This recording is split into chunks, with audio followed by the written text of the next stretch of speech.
please welcome the lead for this vision, this place, Community First, and Mobile Loaves and Fishes, Alan Graham.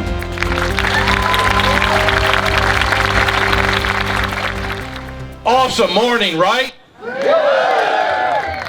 Let me tell you what, musician brother man over there, I want that last song as the song for this community, because I'm going to tell you right now that this place is all about love, love, love, love.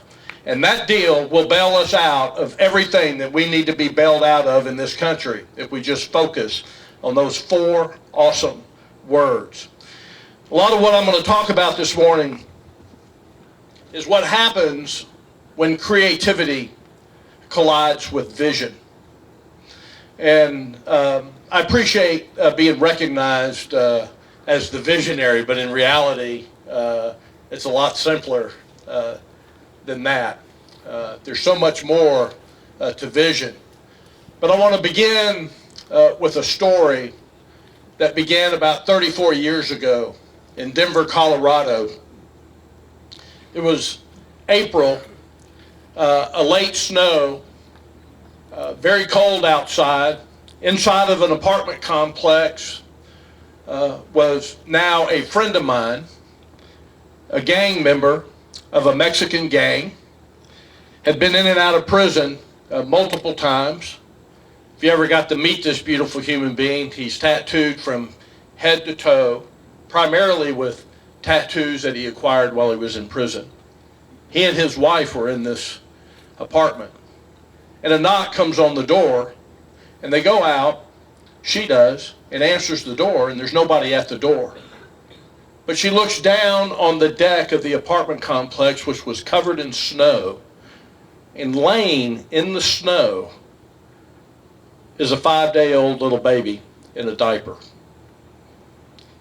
And they took this baby in, and they began to love on this little child. They named this child Gordy. When Gordy was about 5 years old, they began to really recognize that there was something wrong with Gordy, and they began to have him tested. So it turns out that Gordy would never, ever exceed the mentality of a 7-year-old. Fast forward, when Gordy's about 24 years old, about 12, 13 years ago, I get the blessing to meet Tony, Linda, and Gordy. They were homeless on the streets of Austin, living in a cardboard box. During the wintertime, he told me that when you really wanted to keep warm, you took your toothpaste and you squeezed it out over your body limbs and then wrapped yourself in newspaper in order to stay warm. These are these little things that you begin to learn about what it takes to survive outside with no resources. They were introduced to me because at that time we were buying gently used recreational vehicles and lifting people up off the streets into privately owned RV parks. And they were our second folks to do that too. And it was beautiful to watch this because the contrast between being a former gang member looking at this and then stereotyping it as being that, yet deep inside of his heart was this fatherly figure that took in and began to raise a child that would never ever exceed a 7-year-old mentality. Gordy and I became really good friends. I get the blessing to drive a Mobile Loaves and Fishes truck. It's branded, it's got all the logos on it as part of my corporate compensation with Mobile Loaves and Fishes. And Gordy began to believe in his mind that those were his trucks. And I would drive up to their home in one of the RV parks, and he would always go, "Alan, when are you going to let me have that truck?" And then he began to believe that he was the owner of Mobile Loaves and Fishes. And so we played this game all the time. And one time he was telling somebody that he wanted a job at Mobile Loaves and Fishes, and we would ask Gordy, what do you want to do? And he says, I want to do what you do. And I go, well, what is that? And he got up and he pointed to like a blackboard. He says, I can point like you do.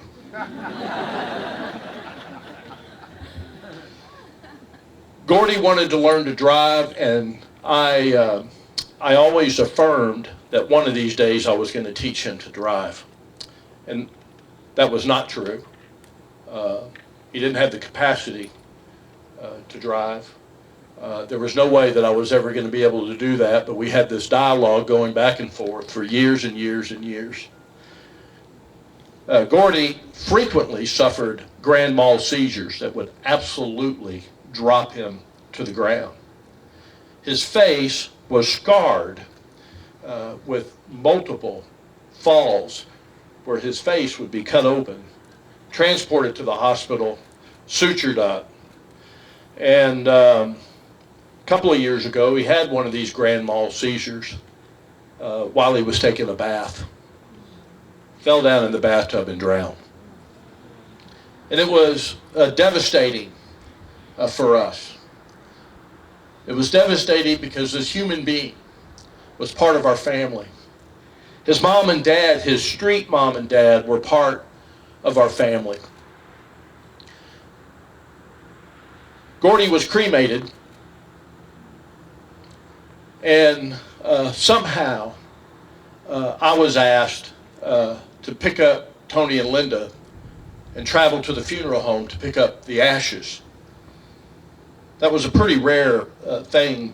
Somebody else within the organization would have normally done that, but it ended up becoming a providential blessing for me.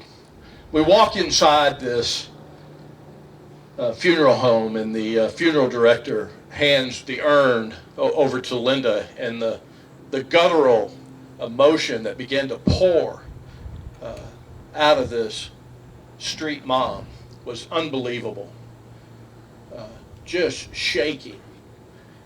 And we get out to the car, and Tony is sitting in the front seat, and I'm driving. At this point, Tony had already lost a leg to diabetes. And he's got the urn sitting on his lap. And I'm about to back out. He looks at me and he goes, Mr. Allen? I go, what, Tone? He said, would you let Gordy drive? And he picks up this urn and sets it on top of my lap. And I'm backing out, and I'm driving back to the village here with this urn sitting on my lap. And we're crying, deep emotional crying, mixed with unbelievable, joyful laughter at what's happening here.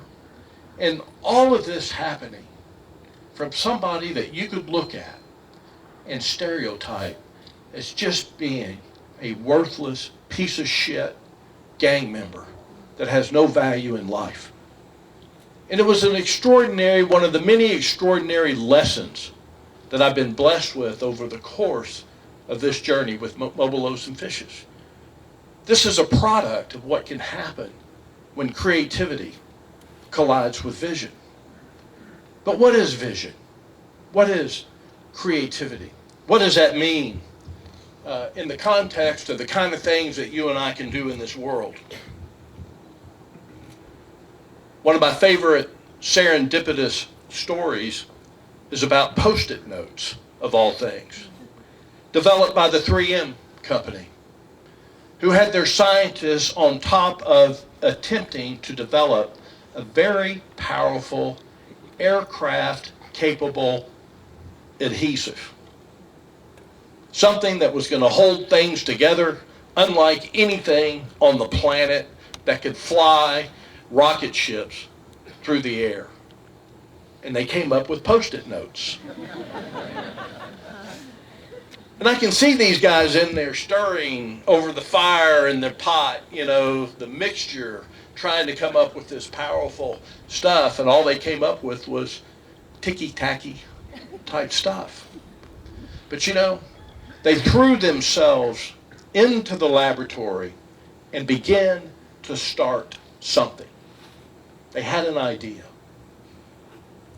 The idea that we had here, the mustard seed of an idea, that is so far from visionary, it's incredible. And the mustard seed of an idea was, could we go out and purchase one gently used fifth wheel RV and lift one human being up off the streets into a privately owned RV park? Just one.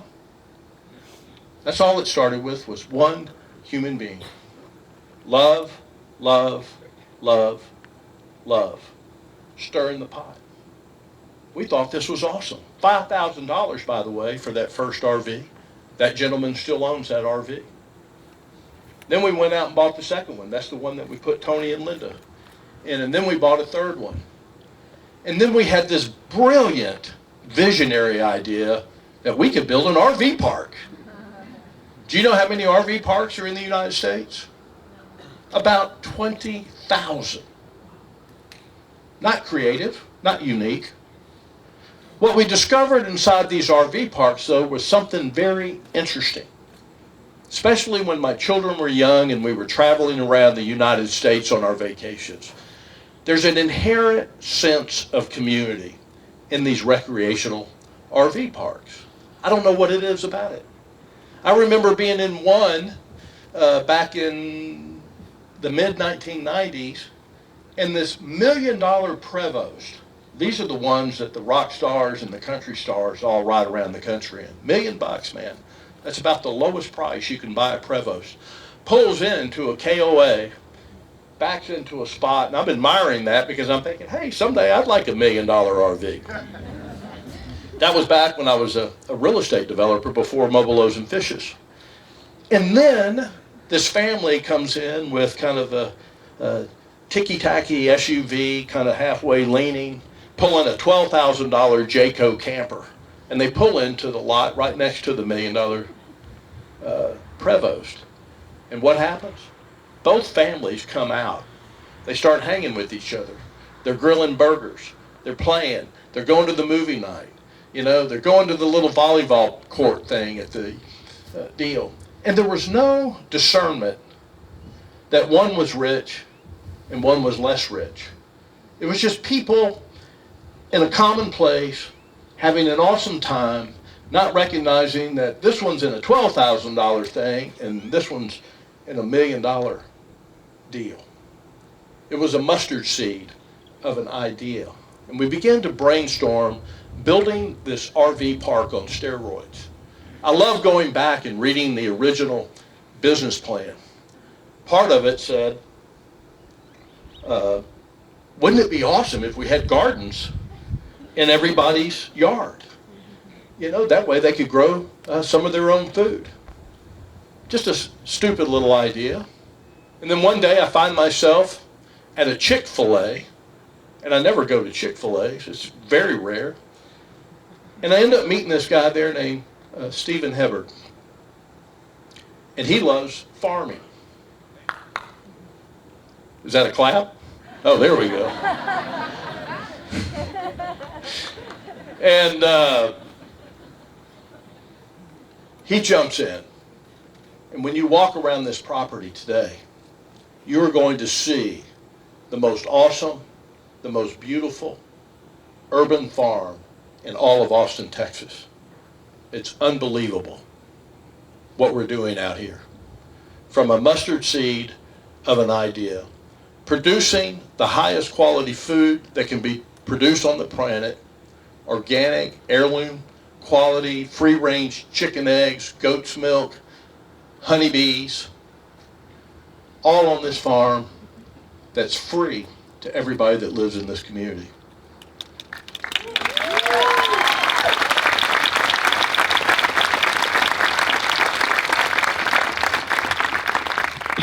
That's what can happen when creativity collides with the mustard seed of an idea. That's all you have to bring to the table is the mustard seed, but you have to bring to the table the willingness to allow many, many people to come in and nourish that. Here we are building an RV park on steroids to lift chronically homeless men and women up off the streets, and we're talking the men and women that you see standing on all of our street corners in our cities. People that most would consider the most despised and outcast in our community, the ones that we happen to want, that we love the absolute most. And then somebody comes to you and says, hey, wouldn't it be awesome if we built an outdoor movie theater and a 500-seat amphitheater with a bed and breakfast that's got awesome teepees and microhomes as part of that? And you're looking at them and going, are you stupid? No. Here we are. This is what happens, yeah.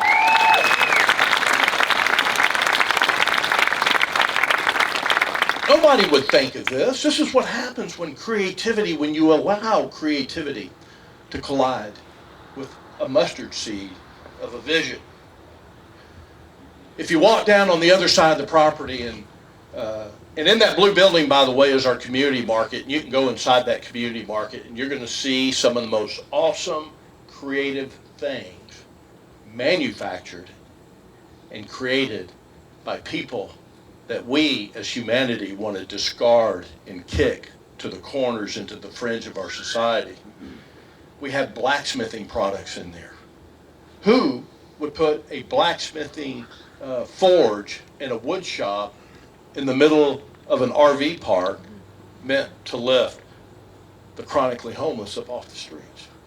Somebody had to come to that table with that nourishment to throw onto the mustard seed of an idea of lifting human beings up off the streets. Now we have this awesome forge. We had the most exciting blacksmithing competition in all of North America happening on this property. Last April and again this next April, there will be 1,800 people out here watching 24 of the most gifted blacksmiths from all around the world building some of the most creative things that you ever thought could be built. But you have to open the door to that possibility. You're here, the creatives are sitting here with ideas, simple ideas. How do we take those simple ideas and maybe explode them into a movement? That's what we believe has happened here, is we're exploding this into a movement. What happens when you build an RV park on steroids, or you're trying to, and you want to have some tents and some cabins and stuff for people to live in, and then suddenly the American Institute of Architects, Austin chapter, comes to you, and they say, we want to open up and initiate a design contest around the world for people to design tiny homes that people can live in. You know, and that's exactly what happened. tinyvictories.org, right here in Austin, Texas, there were 65 submissions. When you walk around the property through the microhome area, you today are going to be blown away. If you've been watching the tiny house movement on the DIY channels and stuff like that, you're going to be blown away. They ought to be out here looking at what we're doing, because we have the greatest designs on the planet. And when our men and women come into the community, they get to walk around like you and I get to walk around and make choices about where they're going to live. And there's about 12 different designs on this property. This is what happens when creativity collides with the mustard seed of an idea. Many of my friends that are on the streets, and let me tell you, we really believe that the single greatest cause to homelessness is simply a profound, catastrophic loss of family. It's not drug addictions or mental health issues or affordable housing or living wages. As important as those issues are as issues of justice in our society, something's happened to the fundamental breakdown of the family unit, because everybody in here has our crazy Uncle Louis. Yeah, there we go. My mom was mine, profoundly mentally ill. Institutionalized for a year for the first time when I was 4 years old. I have 2 older brothers and a younger brother that was 1 at the time. Subjected to the most powerful psychotropic drugs ever invented by man in the 1950s and 60s. subjected to electric shock therapy, that when you see videotapes of that kind of deal will absolutely take you to your knees. You can't believe that that kind of stuff happens. But she had something going for her that a lot of our friends and neighbors that live on the streets don't have. And she had a mom and a dad that really cared for her. She didn't have a husband that cared for her. He bailed out on us. But her mom and dad cared about her and nourished her and fought my father also that he would not strip my mom of her maternal rights of her 4 sons. Our friends and neighbors that are on the street that battle those similar issues don't have that capability. But one thing that I've discovered amongst people that battle some of these extreme mental health problems is some of the most creative people that I've ever met on the planet. And if you walk inside that community market or you walk inside of our art house, you will see art, fine art, being created by some of the most gifted people that you have ever met. They're not going to go work at Walmart and McDonald's. How do we go in and mine that talent? That's what this place is all about. How do we rediscover their purpose in life and then empower that purpose in life? When you come out here for a movie night, we have a couple of hundred people out here, we're going to open up the Sweet Goodness trailer and the community grill. And the men and women that are working that are going to average selling products to you and I as we enjoy the entertainment of the evening over $30 an hour. They're not going to get $7 or $8 an hour, $30 an hour. We go in and mine. Many of them are gifted. When you see the panhandler on the street corner, sometimes you're impressed by some of the giftedness of how they're communicating to us to extract and separate us from our money. We're all panhandlers in reality, right? Who's in sales here selling a product or a service? Panhandler, panhandler, panhandler, panhandler, panhandler, panhandler. Yeah. I will save the homeless world for money. You know, we're all panhandling. We're all panhandling. You know that in the United States, you know that in Austin, Texas, it's now against the law to have a lemonade stand on the street corners. Do you know that you can't sell flowers out of a flower bucket on the street corner anymore? Do you know that you can't go down to the Sam's Club and buy a box of blow pops, prepackaged food item, manufactured in a health department certified factory somewhere, and walk around downtown and sell those? But that it's a First Amendment free speech right to panhandle? It is the only remaining bastion of entrepreneurialism left for people that live in extreme poverty. Totally true. It is laughable. We have to turn that dial. When you go into our art house or the operations building, you're going to see street treat carts and mobile vending operations, and we're lobbying our city and our county to just nuance these insidious regulations that force people into being beggars. Anybody been to Rome, Italy here? Yeah, awesome. Just got back about 2 months ago. Probably ran into, the whole time I was there, a half a dozen, 10 legitimate beggars, people laying on the street, most of them very old, deformed, laying there begging. And I ran into 20 million people selling selfie sticks. How many people have bought a selfie stick in Rome while they were there? Oh, yeah, I saw a hand go up, and you were, I should make you stand up, man. I'm just saying that they're working, man. They're out there and they're producing, and when a sale, a transaction is made, it produces dignity both between the people that are selling and the people that are purchasing that item. Or the gratitude that I have when I'm thirsty after walking all over Rome, and there's a guy there selling me an ice cold bottle of water. These are things that are appreciated. Why can't we get that here? But this is all about what happens when creativity will collide with vision. I remember one time we had a model home park about 2 miles from here that we created to model this area because we couldn't communicate what we were doing on paper. And one of my good friends and supporters came in and they said, "Hey, Alan, you need a medical clinic." And I got to tell you, man, my heart sunk. I didn't want a stinking medical clinic. I'm not in the medical business. I'm a real estate guy. I just want to build an RV park on steroids.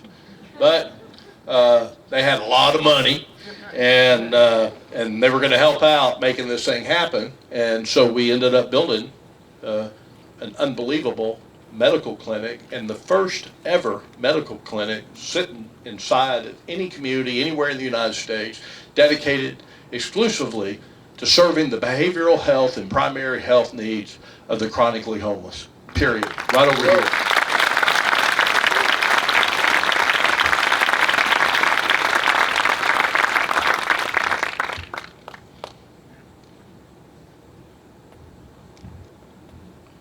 What is vision?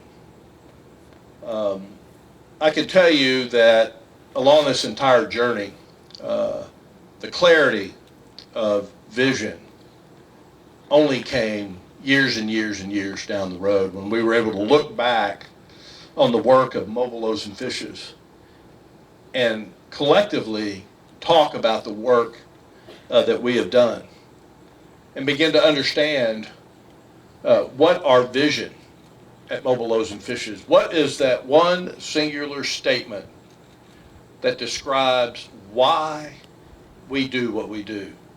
Not the what and the how, but the why. I don't think it's possible to get that at the very beginning. I think you have to go down that journey, that serendipitous, providential journey, to begin to understand and get some distance between where we are today and that mustard seed of an idea many moons ago. But we now know that our vision is that we empower communities into a lifestyle of service with the homeless. That's what we do. We don't feed people. We don't house people. We don't empower people into blacksmithing or art or timber frame construction or movie nights. What we do is we connect human to human, heart to heart, by empowering the entire community to come onto this property and do nothing but love, love, love, love. People will come out here all the time and they go, Alan, how long are they going to live here? And this comes out of this fix and repair mentality that we have in this country, as if you can be fixed and repaired. Everybody in here has a disability. Everybody in here is in relationships with other human beings. Everybody in here has conflicts with other human beings. And the things about you that piss your friends off the most, we can't fix you from that. Amen? Yeah. I've been married for 32 years to my best friend, life partner, mother of 5 children, lived in the same house for 32 years, a complete partner in this ministry. Couldn't have done this without my wife of 32 years, Tricia Graham, but oh boy, sometimes, man. What have we done here? You know, I'm on time to everything, and she's absolutely late to everything. Amen, team? Late every time? Yeah. No. Yeah. She's not here, so I can really pick on her. She's getting her allergy shot somewhere. So why? We empower communities into a lifestyle of service. You know why? Because you can't send those men and women off of the street corners. You can't send the boys and girls that are in foster care and send them to some fix and repair place. They need to go to the love, love, love, love place. That's where we get fixed and repaired. When we begin to understand that, you know, people really care for us in an extraordinary way. That's what happens when creativity collides with vision. The what and the how is simple stuff. It's a Post-it note. You know, it's a food truck that goes out and feeds people. It's a community that houses people. It's a blacksmithing shop that can help teach you how to make awesome artistic stuff that people want to buy. It's an art house where we can come in and we can create stained glass and art products and leather products. It's a place where you can have a movie theater, and a concession stand and a community grill. These are just places. These are places that don't have backyards or back doors, only front porches. The front porch today of the average single-family home in the United States of America is about the size of an iPhone 6 Plus. And the backyards are giant, with 8-foot tall privacy fences and swimming pools and sport courts and barbecue pits. What's happening to this place? We have to reverse that in its entirety. The single-family neighborhood, the American dream, by the way, is sucking the life out of us Americans. We have to figure out how we can change that paradigm by allowing creativity to collide with vision. Now I'm going to tell you, when we bought that first RV, we didn't have a clue what we were doing. And it took us 12 years to get from that point to where you're sitting right now. And it took a monumental number of people to come in and nourish that seed. And it's the same thing in your life. You have a mustard seed of an idea. And how do we empower people? There's no other organization in this town that has empowered the level of collaboration. At first, the idea didn't go over well within our city, across the board. But as we began to gain traction, regardless of whether you hated us in the beginning, we welcome you back in at this time to come in and be one of the nourishers. We put and forgive anything that might have been said bad about what we've accomplished. We've allowed lots of people to throw mud on the wall, ideas. Some of it slides down and just sloughs away, but some of it really sticks and is making a powerful impact. This movement that's called Community First, this movement that is resonating around the United States and internationally, this movement where people are flying all in from around the United States. Just next week alone, we have 20 people coming from 7 different cities to spend 2.5 days in our bed and breakfast to learn about what we're doing. And then if I could do one little panhandling deal, will you forgive me for panhandling right now? One little deal. We've written a book. The book is entitled Welcome Homeless, with the word less crossed out, published by the largest publisher in the world, HarperCollins, under their Thomas Nelson mark. It's the real deal. They came up underneath us, a first-time, completely no-name author, because they believe in the movement. The book is going to be released on March 7th, but it's available for pre-sale right now for under $10. And if you would go to Amazon, Barnes & Noble, Walmart, all the book things, it's all there, Welcome Homeless, and spend a lousy $10. You're going to get an awesome book that tells stories like the Gordy, Tony, and Linda story, but more importantly, you are going to help us move this movement in a ginormous direction. Because we need your help. We need you to go back to your cities and your countries and share what it is that you're witnessing today. And then the last panhandling thing is our little community market bodega is awesome in there. And it's right over there in the blue building, and it is open now for you guys to go in and check out some of the awesome products that are here. And I want to tell you, I really appreciate y'all being here in Austin, Texas, on the Community First Village. It's been a blessing to be in front of you. God bless y'all. Thank y'all very much. Appreciate it.